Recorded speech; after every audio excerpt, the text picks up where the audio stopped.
क्या मांग रहे हैं? उद्धव जी से सीधे भी तो कह सकते थे कि हे उद्धव जो जहर हमके दे दा, भगवान श्री कृष्ण तो विरह हमसे नहीं सहजा। लेकिन कह कैसे रही है? क्यों? उद्धव को घमंड था कि मैं पढ़ा लिखा, मैं ज्ञानी हूँ। और माँ राधा उनके घमंड को तोड़ने के लिए कहती हैं कि वेद नखत ग्रह जोड़ी कर ताकर अरग दीन मोय उद्धव श्याम विरह सही नहीं जाए।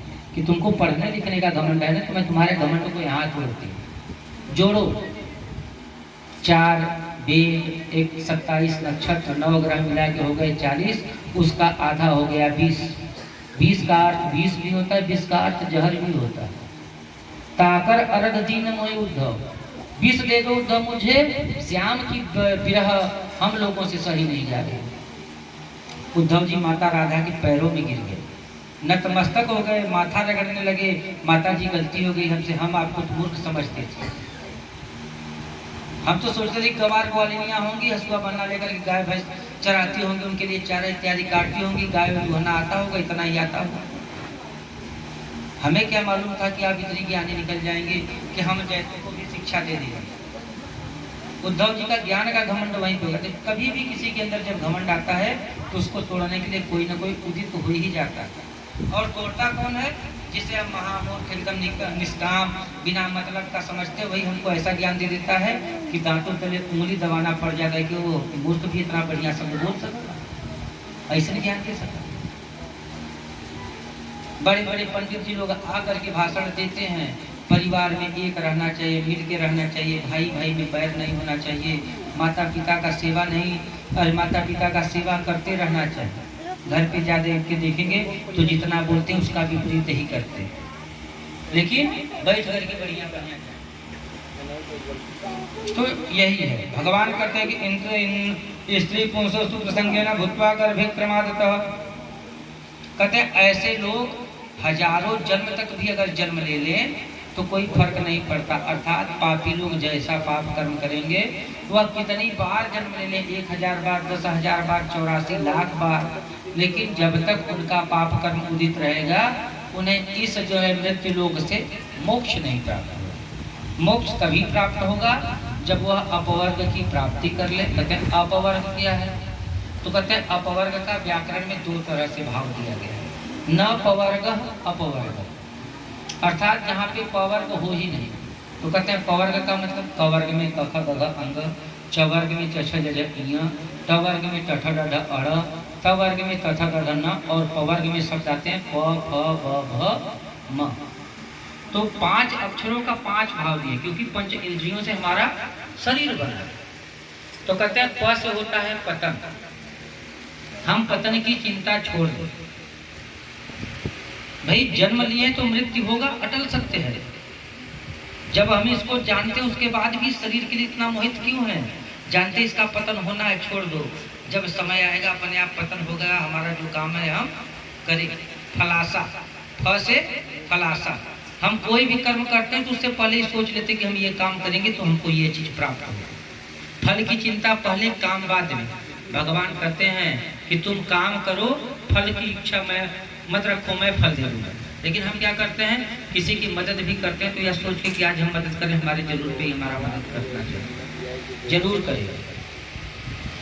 तो फलासा, फल की इच्छा छोड़ दीजिए, नेकी कर दरिया में। बस होता है बंधन, सबसे ज्यादा कष्टकर यही है। माता पिता का बंधन, पुत्र का बंधन, पत्नी का बंधन, पुत्री का बंधन, परिवार का बंधन, इष्ट मित्रों का बंधन, समाज का बंधन, हम इसी में जकड़े हैं। और ऐसा जकड़े कि कभी बंधन मुक्त हो ही नहीं पाते। तो कोशिश करें कि हम बंधन मुक्त हो जाएं। माता पिता की सेवा करते करते एक समय जब उनकी मृत्यु होगी तो उनसे मुक्त हो गए। स्त्री विवाह हुआ, बच्चे हो गए, बच्चे बड़े हो गए, संस्कारित हो गए, पत्नी से वो समाप्त हो गया, बच्चों का विवाह शादी कर दिया, वह अपने परिवार में मस्त हो गए, उनसे भी धीरे से बंधन मुक्त हो जाए। समाज में एक समय तक रहे, समाज से भी धीरे धीरे करते करते बंधन मुक्त हो जाए। और अगर नहीं हो पाते हैं तो फिर हम इसी में परेशान रहेंगे, अपने लिए समय भी नहीं निकाल पाएंगे कि राम का नाम ले सके। तीर्थ यात्रा करने का मन हो रहा है, तीर्थ यात्रा करने के लिए निकल गए, 50-60 साल की आयु हो गई, स्टेशन पे पहुंचे, ट्रेन छूटने वाली है, याद आ गया मेरा नाती मेरे बिना नहीं रह पाएगा, बैग उठाए घर पे आ गए, नाती के मुँह। बंधन तो इस बंधन से जब हम अपने आप के मुक्त कर लेंगे तो मुक्ति की ओर चल पड़ेंगे। तो पतन, खलासा और बंधन, भ से होता है भय। संसार में सभी लोग भयाक्रांत हैं। डर सबके अंदर है, किसी को धन का डर है, किसी को बल का डर है, तो किसी को जो है समाज का डर। इस डर से हम अपने आप को मुक्त कर लें। हम क्या कर रहे हैं, अगर हमको अच्छा लग रहा है तो हम करेंगे, समाज क्या कहेगा इसकी कोई चिंता नहीं है। क्योंकि कोई भी कार्य आप करिए, कुछ लोग उसको अच्छा कहेंगे, कुछ लोग बुरा कहेंगे। आज अगर भगवान वृष्टि कर दें, बारिश कर दें, तो कुछ लोग बड़े प्रसन्न होंगे, जैसे किसान, बड़ा अच्छा कि ना भगवान बारिश कर देना, फसल सुखद रहा। लेकिन वहीं कुम्भकार को देखिए या गोबर पाथने वाली स्त्री को देखिए, भगवान को 150 गाली देगी। अभी अभी जो ना गोबर पाथ के कंडा खड़ा करके आ रहे हैं, बरस के सुगा गई, कुल हमारे ऊपर ही टूट गई। कोहाई ने अपने गाली दे पूर्वा गढ़ के दिया करके रख ले रहे हैं, सूखा नहीं देना, हमारी मेहनत बेकार कर। तो जब भगवान अच्छा कार्य करते उसमें भी अच्छाई बुराई निकल जाती है, तो हम आप करेंगे और अच्छाई बुराई ना हो ही नहीं सकता।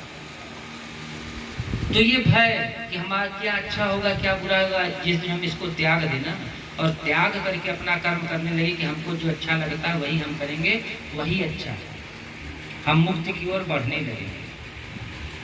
पतन, फलासा, बंधन और भय।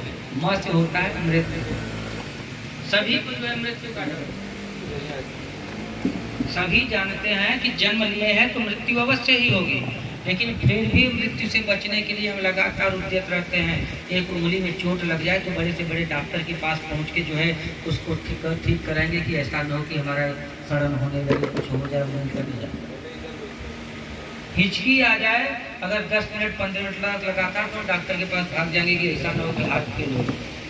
मृत्यु का भय ऐसा हमारे ऊपर व्याप्त है कि हम सर्वस्व छोड़ देते हैं मृत्यु से बचने के लिए, लेकिन एक दिन मृत्यु हमें अपने आगोश में दे ही दे। जिस दिन हम मृत्यु पर विजय प्राप्त कर ले, मन में यह ठान ले तो मृत्यु तो होनी है, होकर ही रहे। जब भगवान राम कृष्ण जैसे लोग आए और चले गए, कोई यहाँ पे हमेशा के लिए रुक नहीं सका।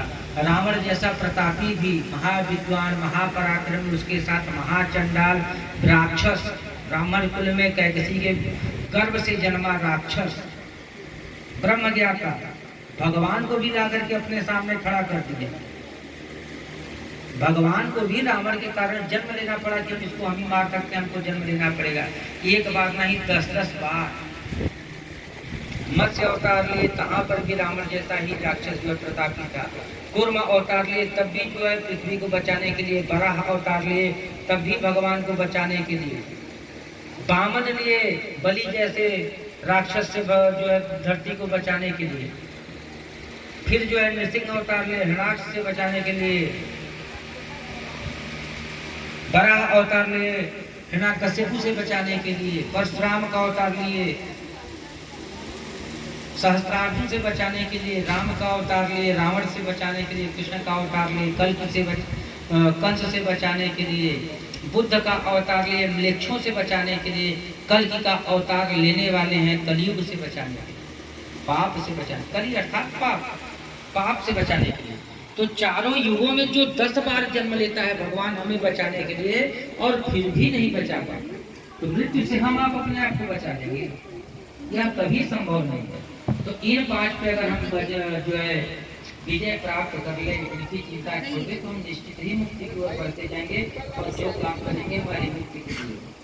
पतन, फलासा, बंध है, मृत्यु जहाँ के ना सो अपवर्ग का है, जहाँ अपवर्ग है वही मुक्ति। तो यह पहला हो गया कि अपवर्ग, जहाँ पे पवर्ग, अपगता वर्ग, अपवर्ग, जहाँ पे कोई वर्ग व्यवस्था ही नहीं वह अपवर्ग। दूसरी दृष्टि से देखें, हम पुरुष हैं, वह स्त्री है, वह नारी है, वह यादव है, वह पटेल है, वह ब्राह्मण हुआ, क्षत्रिय है, वर्ग हो गया। स्त्री वर्ग, पशु वर्ग, पक्षी वर्ग, सबको हम लोगों ने बांट रखा है। भगवान ने नहीं बांटा, लेकिन हमने बांट रखा है। हम ब्राह्मण, वह जो है क्षत्रिय, ये अलग हो गया। ब्राह्मणों में भी हम जो है 3 वाले हैं, वो 13 वाले हैं, वो 27 वाले हैं। मैं फला गोत्र का हूँ, मैं कुछ कम हूँ, वो फला गोत्र के, हर जगह झगड़ा विद्यमान।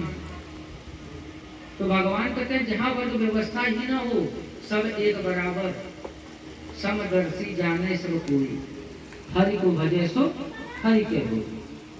जहाँ हम समदर्शिता अपने अंदर रख लेंगे, सबको एक बराबर समझने लगेंगे, न कोई गरीब, न कोई धनवान, न कोई भूखा, न कोई प्यासा, न कोई जातहीन, न कोई अंगहीन, न कोई शरीर वाला। अरे जितना प्राण हम में, उतना प्राण चींटी में, उतना प्राण कुत्ते में, उतना प्राण बिल्ली में, उतना प्राण हाथी में, उतना प्राण मगरमच्छ में, उतना प्राण सिंह में, सब बराबर। जिसके अंदर से जीव निकल गया वह मिट्टी। भाई कुम्हार अपने चाक पर मिट्टी रख करके कटोरा बनाता है, दिया बनाता है, कुआ बनाता है, गदरी बनाता है, मटका बनाता है, कचरी बनाता है, कुंडा बनाता है, गल्ला बनाता है, छोटे छोटे खिलौने बनाते हैं, और एक दिन सबको पूर्ति की तत्व का सब मिट्टी के हैं, मिट्टी में मिल जाता है। वैसे ही भगवान ने नाना प्रकार के खिलौने बना दिए। अब उसमें हम मार करने लगे कि हम शक्तिशाली, हम बलवान, हम बुद्धिमान, हम ज्ञानवान, हम सामाजिक, बाकी सब मूर्ख। तो यह हमारी मूर्खता है।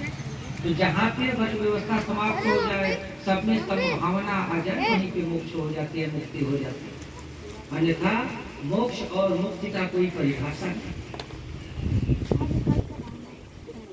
समुत्पत्ति विनाशस्य जायते सर्वदेहिनां एतं प्रवर्तनं चक्रं भूग्रामे चतुर्विधे घटे यन्त्रं यथा मर्त्यं भ्रमन्ति मम माया भूमौ कदाचित् कर्मपाश स्वभावतः। भगवान कहते हैं कि हे गुरु जी, किस प्रकार सभी प्राणियों का जन्म और विनाश मेरे द्वारा ही होता है।